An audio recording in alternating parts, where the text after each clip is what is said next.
بسم الله الرحمن الرحيم. أهلا ومرحبا بكم أبنائي وبناتي طلبة وطالبات التعليم الفني الصناعي، تخصص الزخرفة والديكور وتخصص الزخرفة والإعلان. هناخد النهاردة إن شاء الله مع بعض الخامات والأدوات المستخدمة في كتابة القواعد الأوروبية أو الخطوط الأوروبية.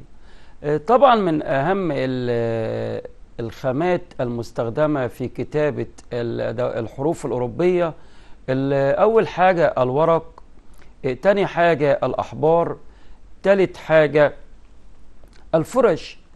طبعا عندنا أنواع كتيرة جدا من أنواع الورق، وعندنا أنواع كتير من أنواع الحبر، وعندنا أنواع كتير جدا من أنواع الفرش.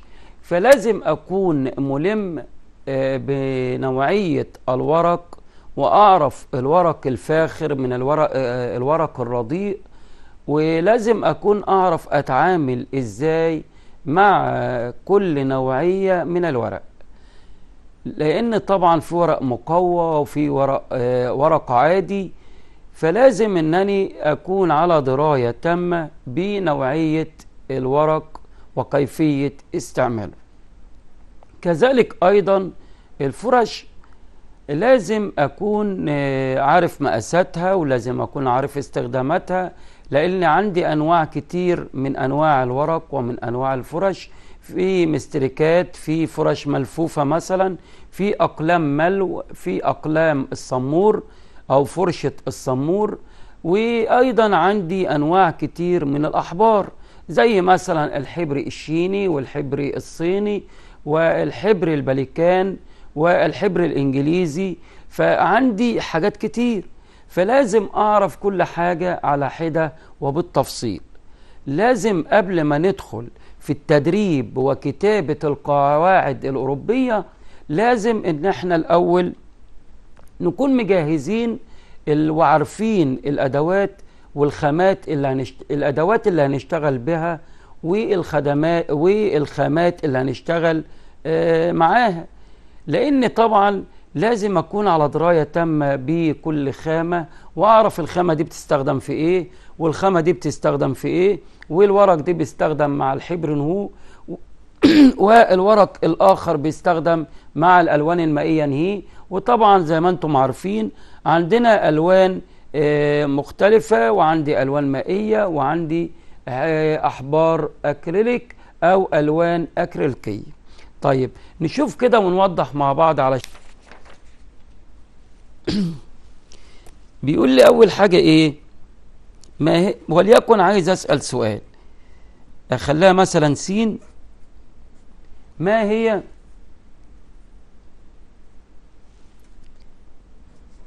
هي الخامات المستخدمة في كتابة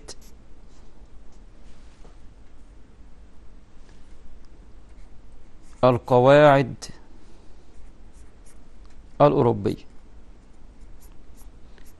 لأن زي ما قلت ممكن أستخدم الأحبار، وممكن أستخدم ألوان الجواش أو ألوان المياه. بقول له أول حاجة الورق. طبعا هما 3 حاجات زي ما قلنا: الورق بأنواعه، تاني حاجة الأحبار،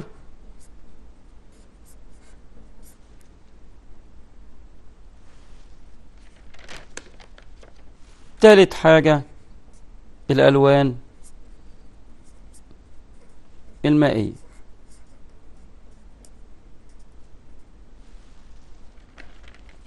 لأن أنا كطالب تعليم فني لازم أعرف أنواع الورق كلها، وأعرف الأحبار اللي هستخدمها عليها، وكذلك الألوان المائية.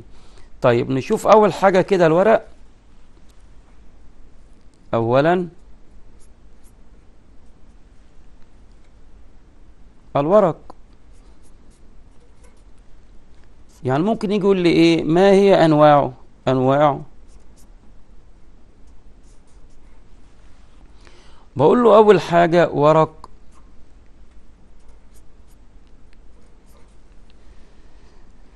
كارتيال، كارتريدج،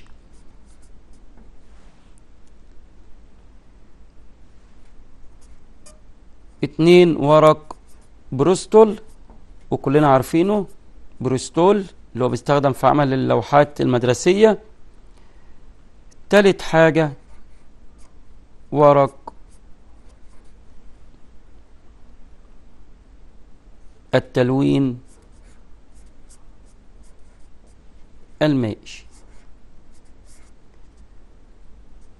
ولكن ورق التلوين المائي ده هو لازم اعمل له عملية تحضير علشان يكون جاهز للعمل عليه. فمثلا قبل ما بستخدم الورق المائي بنقعه في محلول مائي او ماء مقطر، ثم احطه على لوح من الزجاج او لوح من الخشب حتى يتم جفافه تماما، عشان يكون صالح لاستقبال بعد ذلك الالوان المائية عليه او استقبال الأحبار اللي هتنزل على نوعية الورق. وبيعتبر الورق المائي من أفضل أنواع الورق المستخدمة في عملية التلوين وفي عملية تنزيل الأحبار عليه. زي ما قلت لازم يكون الورق قوي ليه أو مقوى. ما جيبش مثلا نوع رديء، ما جيبش نوع ورق ضعيف، علشان لما اجي انزل الأحبار بتاعتي او استخدم الفرشاة بالالوان على الورق، في ورق بيكون ضعيف، فلما باجي امشي، طبعا انتوا عارفين ان الحبر سائل مائي وان الالوان المائية وسطها مية، فلما اجي استخدم الحبر بتاعي او الفرش بالالوان على ورق عادي او ورق ضعيف، هيعمل وبرة كده، هيخلي شكل الورقة بتاعتي مثلا شكل الرسمة بتاعتي مش حلو. فلو الورق مثلا ضعيف واجي امشي عليه الالوان او الفرشه، هيعمل لي وبره وتلفيات في الرسمه وهيخلي شكلها وحش. فطبعا لازم ان يكون الورق اللي هنستخدمه في كتابه القاعده او الحروف الاوروبيه يكون ورق مقوى وورق سميك وذو جوده عاليه وذو متانه وذو نعومه متوسطه. ليه بيبقى النعومه بتاعته متوسطه؟ علشان يستقبل عملية الدهان اللون، أو يستقبل عملية تنفيذ اللون أو الكتابة عليها، تكون السطح بتاعه أملس في سبيل يكون مناسب مع كمية اللون اللي هينزل أو كمية الحبر اللي هينزل. فطبعا لازم يكون الورق ذات سماكة زي ما قلنا، ويكون زاهي أيضا. ليه يكون زاهي؟ عشان يظهر جمال الرسمة بتاعتك، ويظهر الألوان اللي انت هتستخدمها، ويظهر اللوحة اللي انت هتكتبها. لأن كل ما يكون الورق بتاعك زاهي ومقوى يظهر جمال ألوانك ويظهر جمال استخدامك للحبر عند تنفيذ القواعد الأوروبية. عندي بعد كده نشوف كده مع الشاشة مع بعض. عندي بعد كده الأحبار.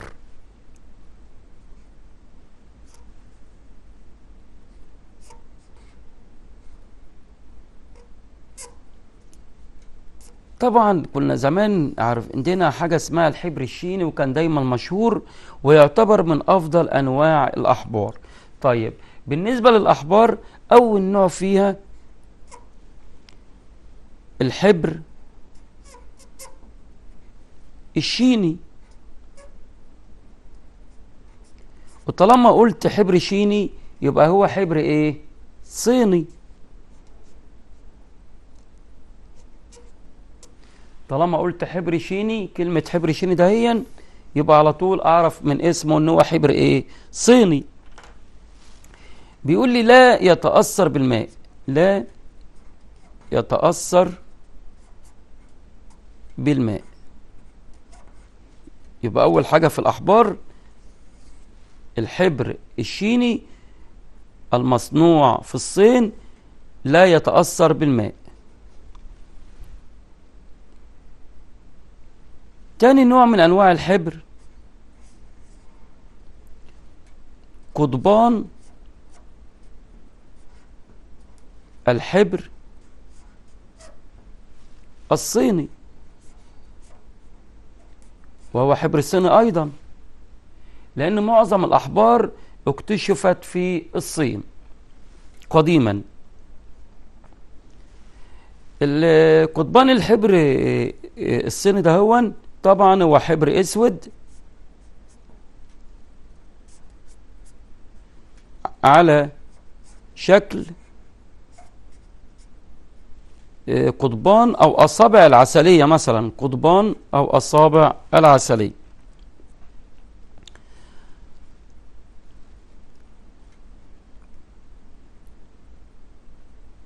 يعطي لونا اسودا عند إذابة القضبان في الماء.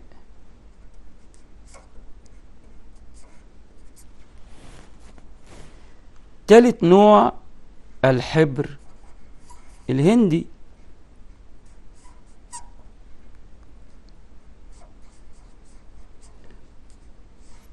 وطبعا باين من اسمه ان هو مصنوع في الهند. وميزة الحبر الهندي ان هو بيقاوم الماء، يعني ما بتأثرش بالمية بعد جفافه.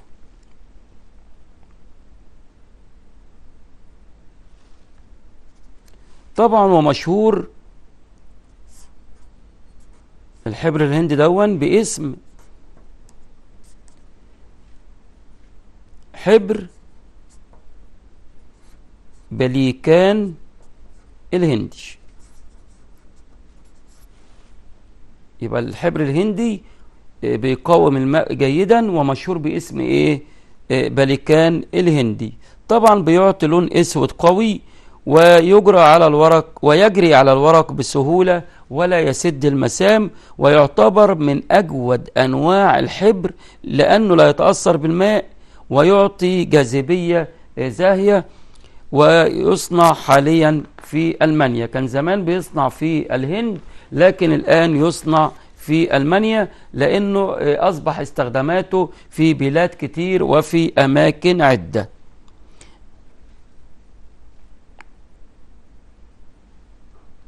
عندي بعد كده الحبر السائل،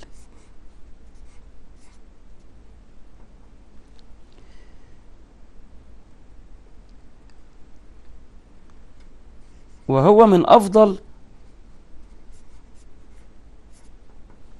أنواع الحبر، ولا يتأثر بالماء أيضا، ولا يتأثر بالماء. وكمان من ضمن خصائصه ايه؟ يعطي درجات لونية مختلفة، يعني بيديني اكتر من لون. ويوجد بأسماء كثيرة، ويوجد بالسوق أو المكتبات بأسماء كثيرة، يعني في كذا نوع منه.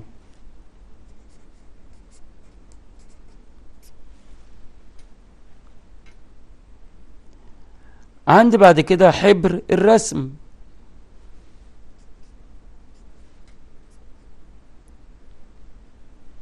أو نقول دي 4 ودي 5. حبر ايه؟ الرسم او الكتابة طبعا، او الكتابة.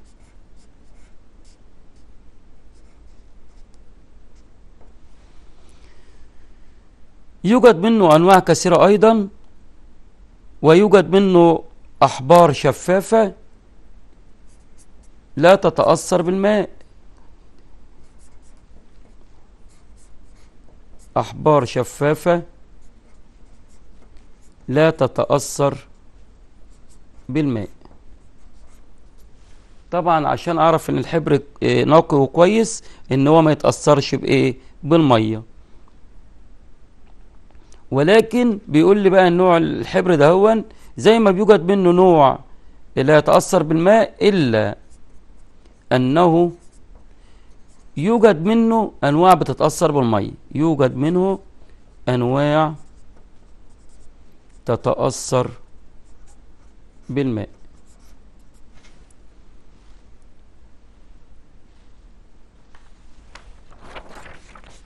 عندي بعد كده الحبر الإنجليزي.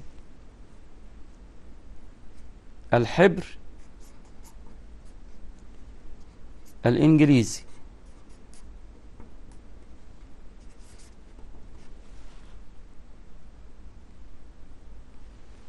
بيقول لي يوجد منه أنواع كثيرة. يوجد منه أنواع كثيرة، ويعتبر من أفضل أنواع الحبر. عندي بعد كده حبر الأكريليك. حبر الأكريليك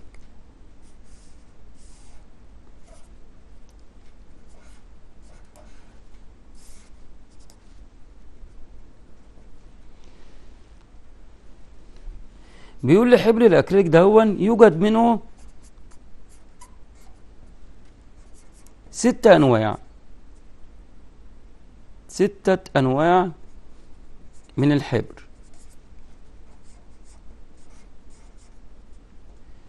وبدرجات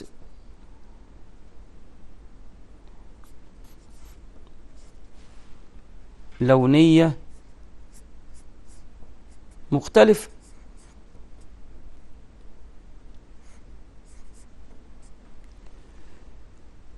ولذلك يستخدم في الرسم. ولذلك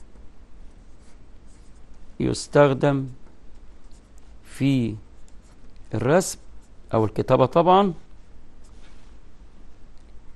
وليه خاصية وليه استخدام مهم جدا في الأختام، ويستخدم في الأختام.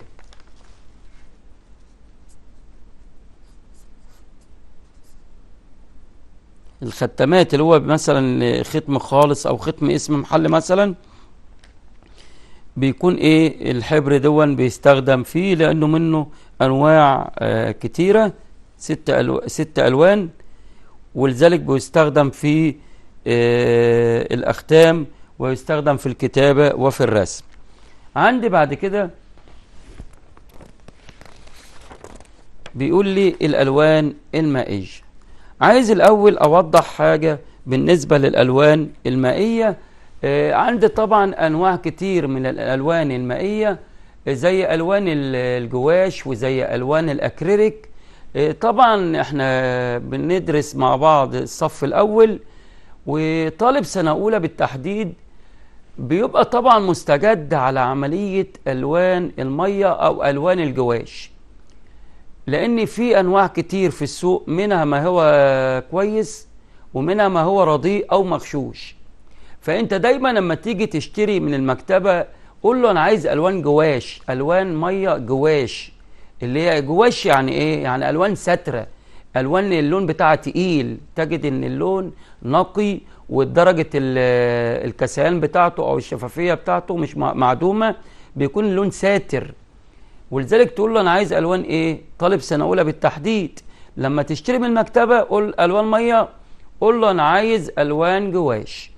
مسافة ما تقول له أنا عايز ألوان جواش هيعرف إنك فاهم وعايز نوعية كويسة من الألوان، لأن طبعا زي ما قلت في أنواع كتير في المكتبات أو في الأسواق. أفضلها هو ألوان الجواش، بتكون ساترة ودرجة نقائها عالية، وجودتها بتكون بتمتاز بأنها ألوان إيه؟ زاهية. وعندي أيضا ألوان الأكريليك، لكن طبعا قبل ما أخش الألوان الأكريليك، ألوان الجواش ما بتكونش اللمعية بتاعتها عالية، لا اللمعة بتاعتها ضعيفة أو معدومة اللمعة، قد تكون معدومة اللمعة.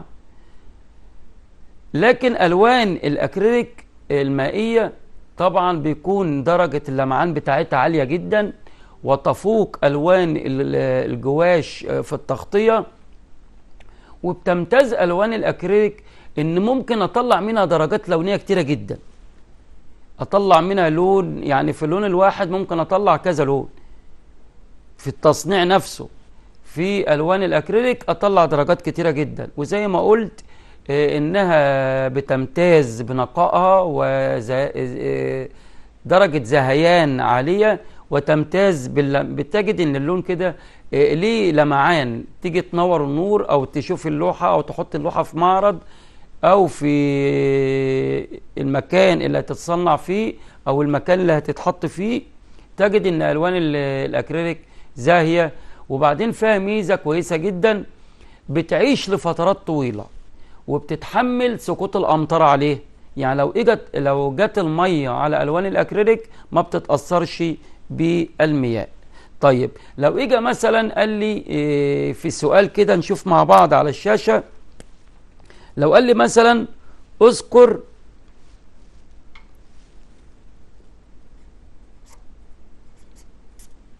مميزات ألوان الأكريليك،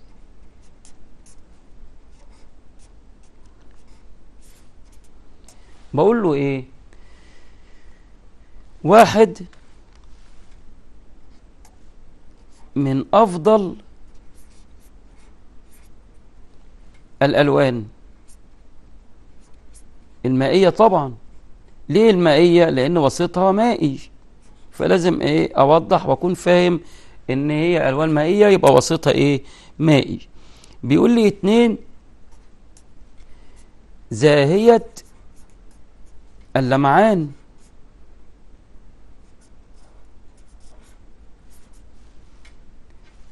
3، تقبل، ودي ميزة مهمة جدا في ألوان الأكريليك، تقبل الغسيل بالماء، ودي من أهم مميزاتها. بيقول لي كمان يصعب إزالتها بعد الجفاف.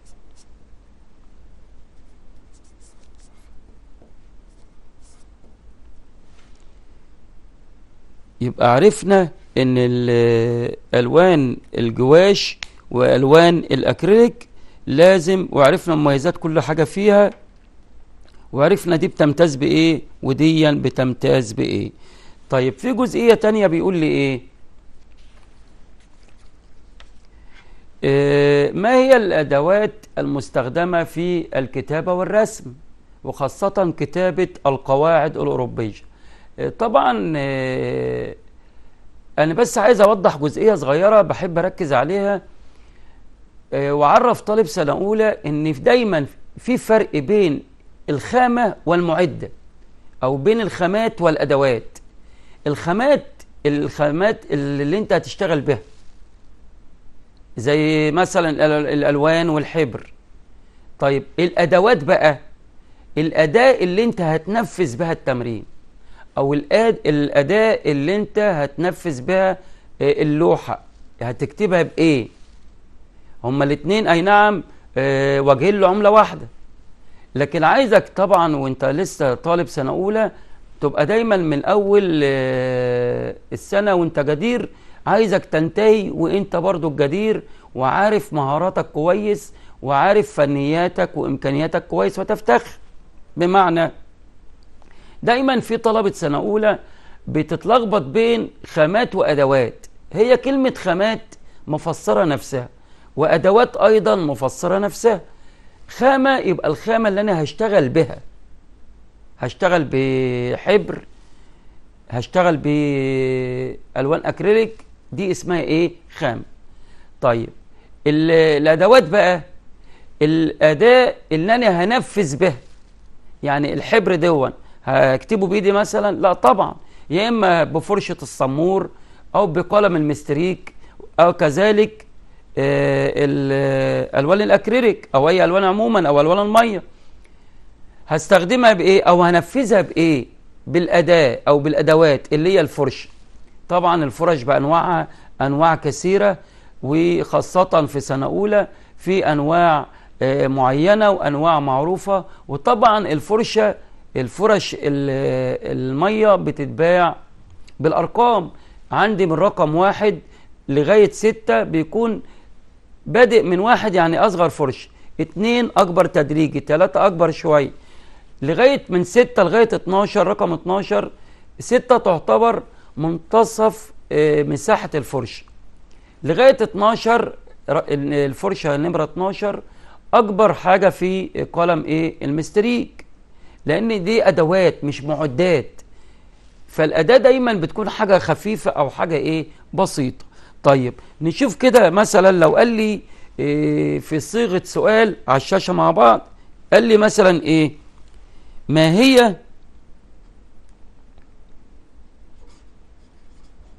الأدوات المستخدمة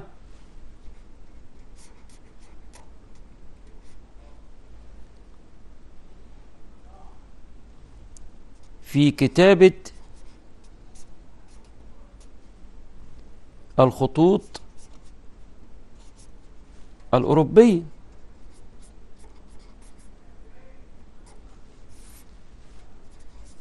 طبعا لو أنا بكتب القاعدة الخطوط الأوروبية ده هي على الورق، طبعا هستخدم الأدوات الهندسية.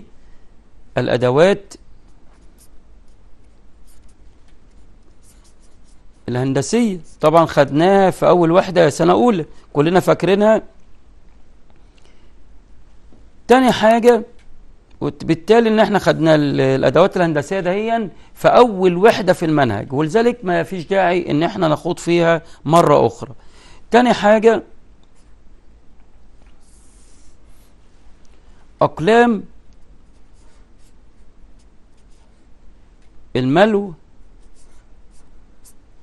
والفليتو.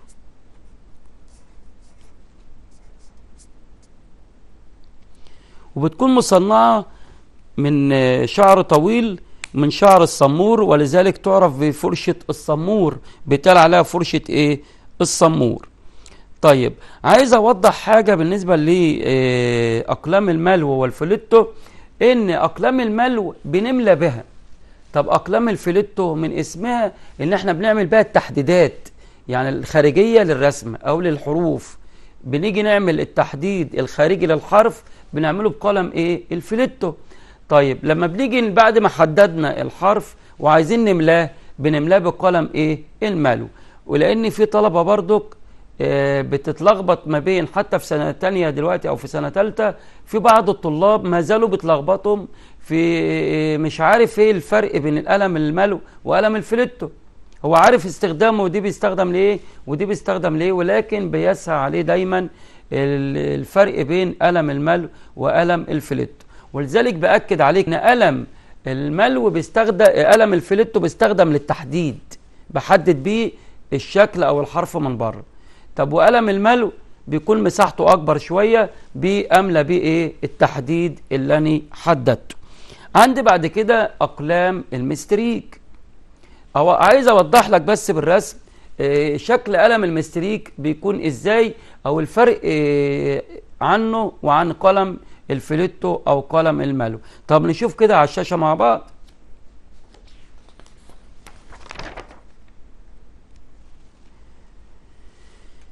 طبعا اي فرشة بتتكون من 3 حاجات،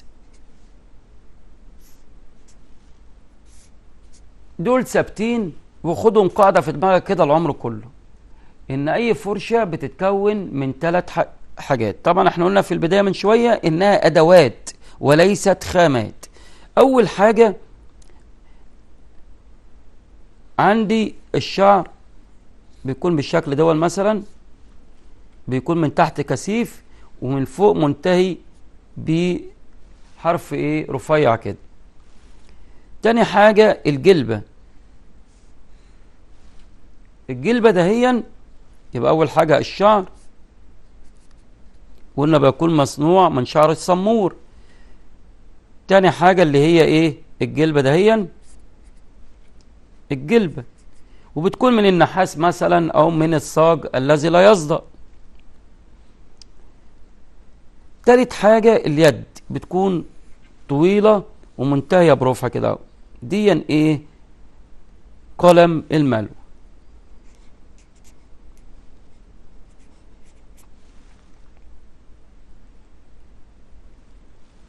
يبقى زي ما قلنا ان اي فرشة او قلم ملو او مستريك بيتكون من 3 حاجات او ثابتين ما بيتغيروش. طبعا الشعر، تاني حاجة الجلبة، تالت حاجة اليد. واليد بتكون مصنوعة دايما من الخشب الابانوس او الخشب الناعم عشان ما يعورش ايد الفني وهو شغال به مثلا يعني. طبعا زي ما انتم فاهمين بندي شكل لايحاء انها ايه الخشب، او بتكون مصنوعة اليد من البلاستيك. يعني اليد ده هي بتكون يا اما مصنوعة من الخشب او في الخامات الجديدة انها من ايه البلاستيك. طب دي قلم المالو. طب قلم الفليتو بيكون شبيه بقلم الملو. احنا خلاص اتفقنا ان اي فرشة بتتكون من 3 حاجات: شعر، جلبة، يد. دول ثابتين، اللي بيختلف شكل الشعر او شكل اليد. الجلبة بتكون في الفرشة مدورة وفي المستريك بتكون ايه مبططة. طيب دي قلم المالو. طب قلم الفليتو بيكون ازاي بقى؟ قلم او فرشة الفليتو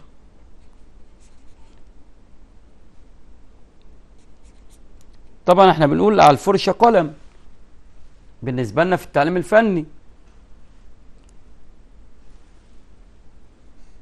طبعا دي كانت قلم المالو. قلم الفليتو ما بيختلفش كتير عن قلم المالو. طبعا الجلبة ثابتة هي،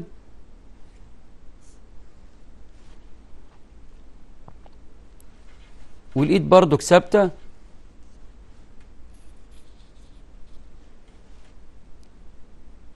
الاختلاف دايما بيكون في الشعر اللي فوق، بيكون طويل شوية ومنتهي برفع.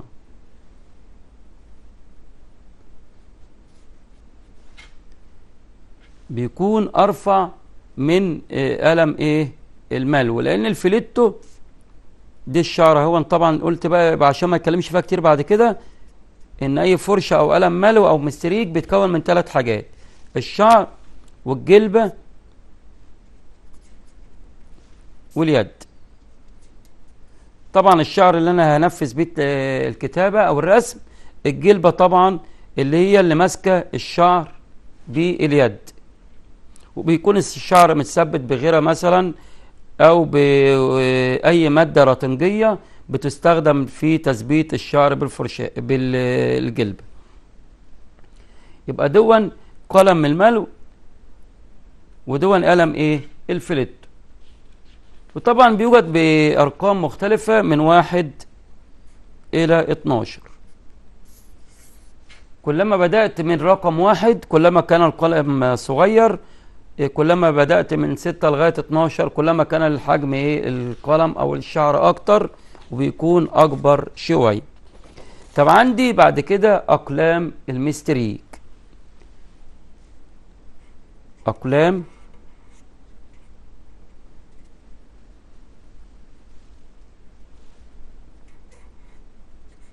المستريك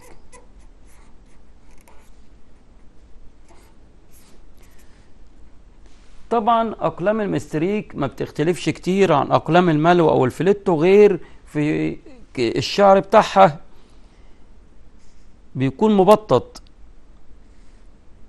اهون بالشكل ده. الشعر بيكون مبطط، والجلبة ايضا مبططة اهيا. يبقى دون الشعر زي ما قلنا، ودي الجلبة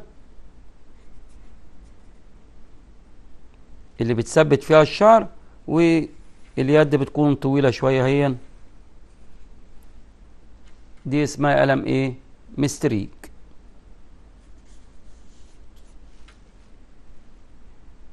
طبعا برضك بتبدأ من رقم 1 إلى رقم 12. وطبعا زي ما قلت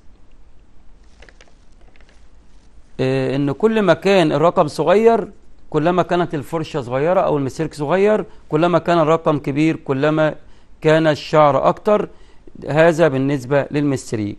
عندي آخر حاجة اللي هي البلتات. وطبعا بلتات التلوين يا إما بتكون مصنوعة من الخشب ويا إما مصنوعة من البلاستيك. البلتة طبعا اللي أنا بس حط عليها اللون اللي هستخدمه بالفرش أو بالمستريك. طبعا في طلاب أو فنانين أو فنيين بيفضلوا البلتة الخشب، وبيمسكها بإيده بصبعه كده وبيحط عليها الألوان وبيكتب أو بيرسم. وعندنا فنانين أو فنيين أو طلبة بتفضل الباليتة اللي هي البلاستيك، اللي هي ذات العيون البلاستيكية اللي احنا بنستخدمها مع بعض.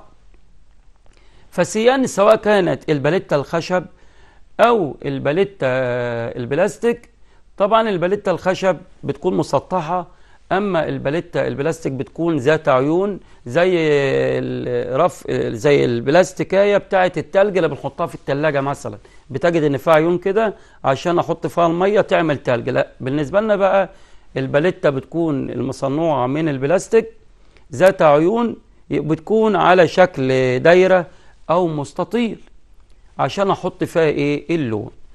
آخر حاجة بالنسبة لنا لازم الطالب يراعي الآتي، بمعنى ان يكون هو بيستخدم الفرش او الالوان ان يكون جنبه مثلا قطعه من القماش يمسح بها الفرشه اول باول عشان ما تسيلش منه. الميه تقع من يستخدم قطاره يحط الميه قطره بقطره في الباليتة عشان ايضا ما يخفش اللون قوي، ويمزج اللون بامتزاج كويس ويكون صالح لعملية الألوان والتلوين. وبجد أن وقت حلقتنا دايما معاكم بيخلص بسرعة، وأستودعكم الله الذي لا تضيع ودائعه إلى حلقة قادمة بإذن الله، والسلام من الله عليكم ولكل مجتهد نصيب، وإلى لقاء آخر، إلى رعاية الله.